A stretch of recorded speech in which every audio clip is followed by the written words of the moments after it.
Nation of Change had a very interesting piece. What's the date today? The 18th? About a week ago, by a guy named Robert Becker. And he's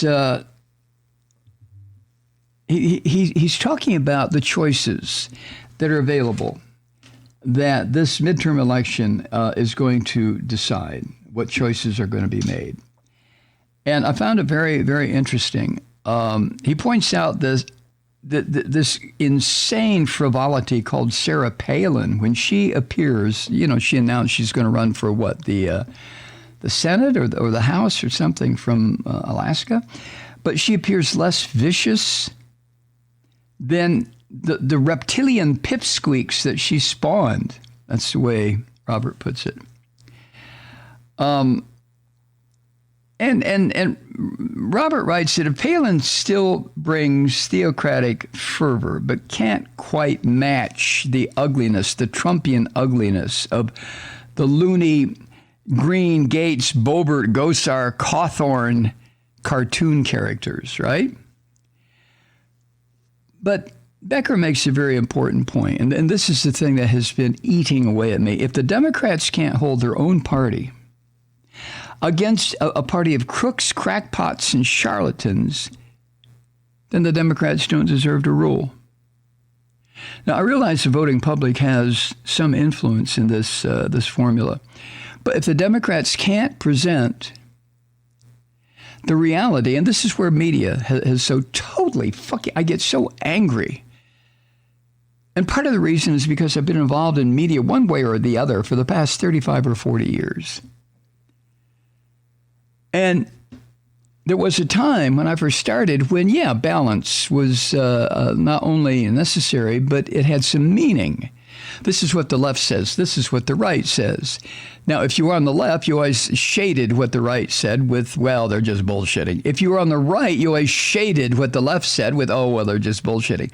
But those days are long gone. Talk about the good old days.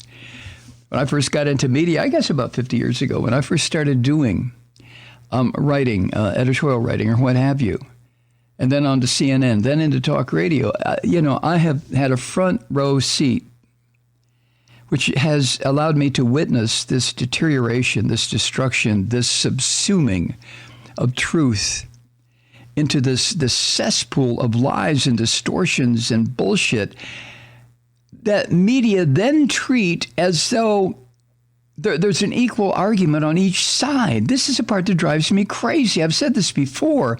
If it's a goddamn thunderstorm outside and it's raining and lightning and trees are falling, and they come on and say, hey, it's raining outside, do they put someone else on to say, but on the other hand, some people say it's not raining outside? That's how goddamn insane this has become. But I digress.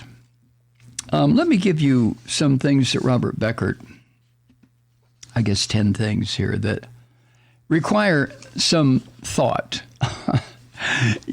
Some thought. He writes, how many favor government that is for the pursuit of life, liberty, and happiness, or who stand opposed cheering on the weirdos obsessed with child porn and pedophilia and book banning and cannibalism, let alone whether raped women hold sovereignty over their bodies? Do voters, in short, want more liberty or more state-imposed repression? Sure, you want to think about that? Take a minute. Go ahead. Number 2, how many American voters want moralistic, twisted Christian bullshit in charge, or time-tested Yankee values of diversity, pluralism, and immigration for 2 centuries fueling the common welfare? Which do you want? Need a minute? Go ahead, think it over. Third, how many of us Americans support trustworthy national health and pandemic coverage, honoring hard science, evidence, and expertise, or How many want sectarian, deranged know-nothings whose death cult equates the best, latest medical advances with causing disease? Ask anyone surviving high school biology, or ask your doctor. Number 4.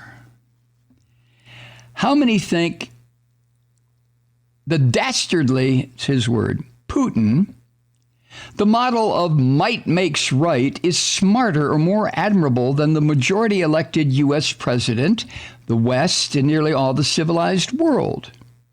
How many object to Russians steamrolling Ukrainian civilians' gatherings in hospitals? Is this question hard too? Number 5, how many revere the deviant, unrepresentative Supreme Court whose decisions on minority and voting and women's and environmental rights plus corporate license invoke the lost cause, states' rights confederacy? Number 6, how many agree majority rule is kaput? And by what perverse logic should fewer partisans tell the sovereign majority who's in charge and what's to happen? Did not minority, monarchic, top-down rule incite rebellion against King George? How many still want government-owning super-rich to keep paying less taxes? Go ahead, ask whoever you know who can count. Or I better you ask someone who knows history. Number 7, what's wrong with insatiable billionaires doubling their worth every few years while the bottom 80% of us stay the same or lose buying power? Survival of the fattest? Income inequality über alles? Trickle-down trickery? Tax laws are designed to decide how to divvy up income, wealth, opportunity, and justice. Number 8, how many really think climate change will vanish by ignoring it? Or it won't matter? Or that it's God's punishment for secular sinners setting up Armageddon? Why abandon our high life for a hoax? Isn't pollution just another, natural phenomenon? What if floodwaters destroy low-lying homes of 1 billion people? Shouldn't the top of the food chain species not dictate its own weird, self-destructive global experiment? All other species be damned? Number 9. What's the problem when hordes of unstable yahoos rashly purchase and then carry loaded weapons to voting places in Capitol protests? What could go wrong? While other, older, rural, and minority red state voters are locked out of voting, thus shredding their rightful input about who packs lethal weapons like lollipops? And number 10, finally, why should Trumpers in that ilk bother to vote at all? Just to get screwed again? What's changed since the rigged, corrupt, and stolen 2020 election? After all, right-wing votes count only when their candidates win. Certifications be damned. And what other choice is there but teeth-gnashing violence? If Trumpers keep voting and getting skunked, don't they just encourage freedom-loving mob protest violence? So instead, why not stay home, go online, and vent your spleen as mindless trolls? Those are some of the choices, and this is not some gratuitous little column by the person who wrote it. This is for real. These are the choices to be made. Senator Brian Schatz, who's from Hawaii, I think, declared last week, quote, "Democrats need to make more noise. We have to scream from the rooftops because this is a battle for the free world now," End quote. Democrats? Scream? Where's the liberal media? From the rooftops? All of this talk is a reminder of what Ben Franklin said after the Constitutional Convention. When Franklin said, people were curious, are we going to have a monarchy here or a republic? What are we going to have? And Franklin said, a republic if you can keep it. And what we're left with is this. Democrats, yes, Democrats, have got to make more noise in order to do what Franklin was suggesting, to keep the republic. And we've got to do it by using the midterm to dramatize what it means when these red state fuckwads abuse minorities and women and those gender different outside fundamentalist boxes. If you're not following the Christian bullshit, God created Adam and Eve, not Adam and Steve. So screaming Democrats should offend the fat cats by pinpointing the contradiction between unspeakable wealth and the democratic idea or ideal of roughly equal citizen input. And people might even consider what Dr. King said before the government in place at the time had him murdered. And that is that massive sustained inequality is part of racism, militarism, fascism. So when elections don't mean anything anymore, the campaigning never ends, and workable government is doomed. Democrats have a golden opportunity, he writes, with more bad anti-American actors across the aisle than since the Civil War.